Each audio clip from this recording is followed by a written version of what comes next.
Hi, this is Mary Beth Hartlib, the CEO of Prism HR Consulting. And throughout the month of March, I am honored to be interviewing several inspiring women in celebration of Women's History Month. The theme this year is providing healing and promoting hope. And certainly that is a tribute to all the frontline workers during the pandemic. But we're also honoring women from a variety of different cultures who have provided both healing and hope throughout history. Today, I am honored to introduce you to Lauren Paris. Lauren has been in the real estate business since 2005. She has lived in Henderson since 2000 and has strong market knowledge and a fierce negotiator for her buyers and sellers. She develops trusting relationships with her clients that has resulted in a lot of repeat business. Her down-to-earth style and humor help to reduce the stress inherent with buying and selling, and her commitment to her clients is evident in the level of service that they receive. She's passionate about life, nature, animals, hiking, diving, and of course, real estate. She truly excels in finding not only the perfect real estate for her clients, but the lifestyle that they desire. She naturally applies her positive mindset and dependable work ethic to help her sellers get top dollar and her buyers achieve the best deal. So welcome, Lauren. Thank you for joining me today. Thank you. I know how busy it is right now, especially crazy time in real estate. Yes, indeed. And so our viewers would love to know, how did you wind up in real estate? What was your career path? How did you get here? Well, I've always kind of been in sales. My first job was Nordstrom in high school. So I've always kind of been in commission sales. I've always liked knowing that the harder I work, the more I can achieve. So I worked in high-end retail sales like at Gucci and Dolce & Gabbana 10 years prior to real estate, and that really helped me build my clientele and realize how important it was to give that level of service so that people will come back and work with me again. So after working high-end retail for 10 years, I got into real estate in 2005, and I definitely have been through the highs and the lows, and the strong will survive. Yeah, and Vegas is just such a unique market in so many ways. So tell us, what's going on in the market right now? Well, if you're a homeowner, you hit the lottery last year. Home appreciation is 4 times the amount of a healthy market. The average zip code in Las Vegas appreciated 22% just last year. Yeah. Wow. So it's a very exciting time, especially if you're a seller. However, it is hard to time the market to be a buyer and a seller, but there is still incentives for buyers right now because interest rates are going to go up. They've already started to go up, and rent is at an all-time high. So if you're renting, you might as well invest in yourself and buy, because it's literally about the same amount to rent and have a mortgage as well. So it is a true seller's market because we're super low on inventory. We have a ton of different kinds of buyers, a lot of relocation buyers, a lot of buyers looking for that tax-friendly climate, a lot of move-up buyers, downsize, first-time home buyers, all walks of life for buyers right now. Okay. All right. And so, how do we reach out to you? How do we get in touch with you if we're interested in your services? Sure. Well, laurenparis.com. That's the first step. All my contact information is on there, and I'd be more than happy to let you know, what it's like for you if you were to be a buyer or a seller, to establish your value. I feel like as a homeowner right now, you kind of have 4 different options that I'll talk about real quick. Okay. So if you're a homeowner, you could refinance and get rid of your PMI because you probably have enough equity where you can get rid of that PMI. The lender's usually not going to contact you. You have to contact them. So if you're curious about your home value, you can reach out to me and I can establish that for you. And tell us what PMI is for those that may not know. Private mortgage insurance. So if you were a first-time home buyer and maybe you didn't have 20% to put down, then you have a PMI, so private mortgage insurance. So it's pretty much an extra fee tacked onto the mortgage if you don't give the full 20% down. And it's important for homeowners to actually track that because, as you said, the mortgage companies probably aren't going to alert you to the fact that you're paying what you don't need to pay, right? Exactly. And it could be 150, it could be 350 each month. That's a lot. Definitely refinance, get rid of PMI.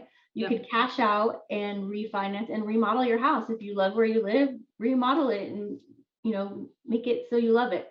You can also refinance and leverage your money. You can buy an investment property. Maybe you have a kid going off to college where you're going to have to pay rent anyways, or maybe you want a second home and plan for retirement in the future, or maybe it's time to move and you sell. So you truly have 4 different options as a homeowner right now. That's great. And really, I think it's some things that people don't think about, especially I do have some friends who have college age children.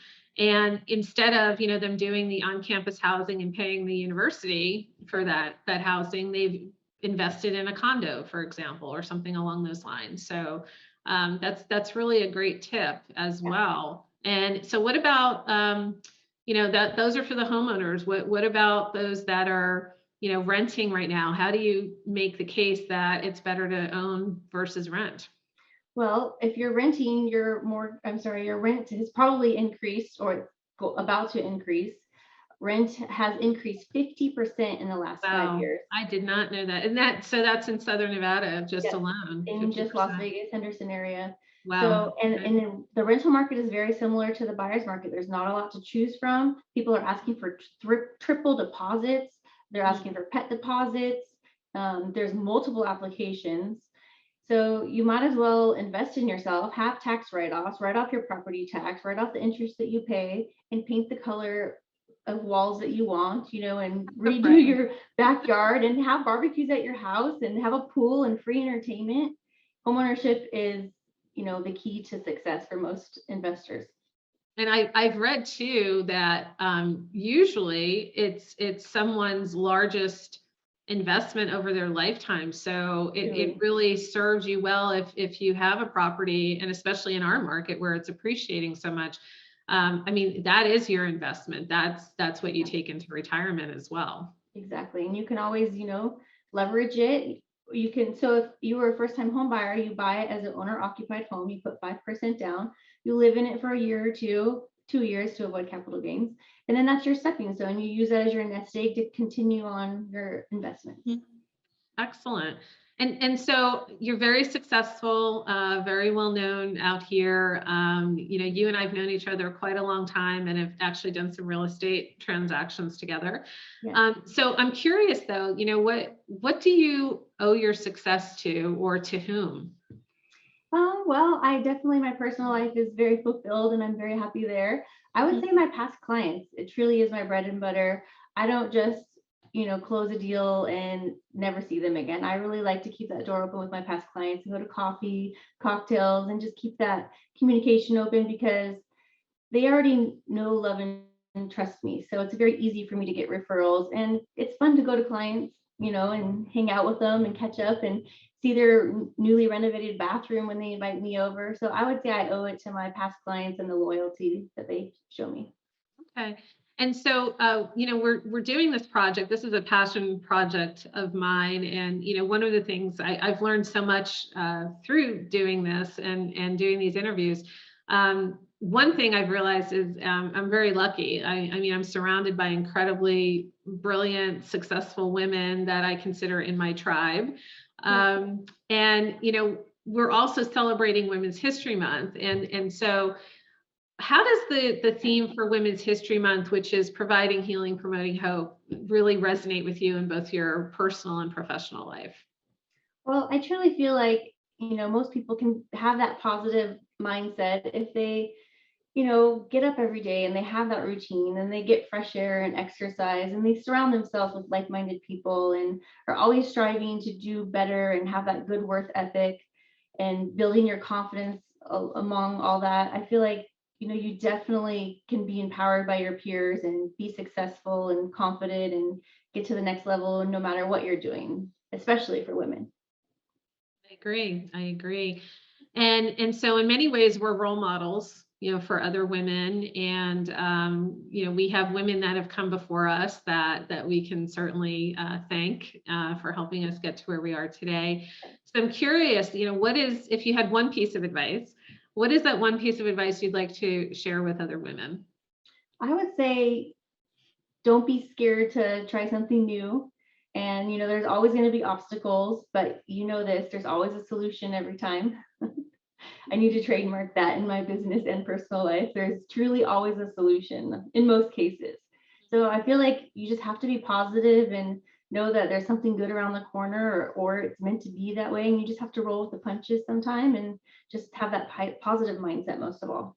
That's great. So again, Lauren, I really appreciate your time, and Thank you. I think we need to let you get back to buying and selling real estate.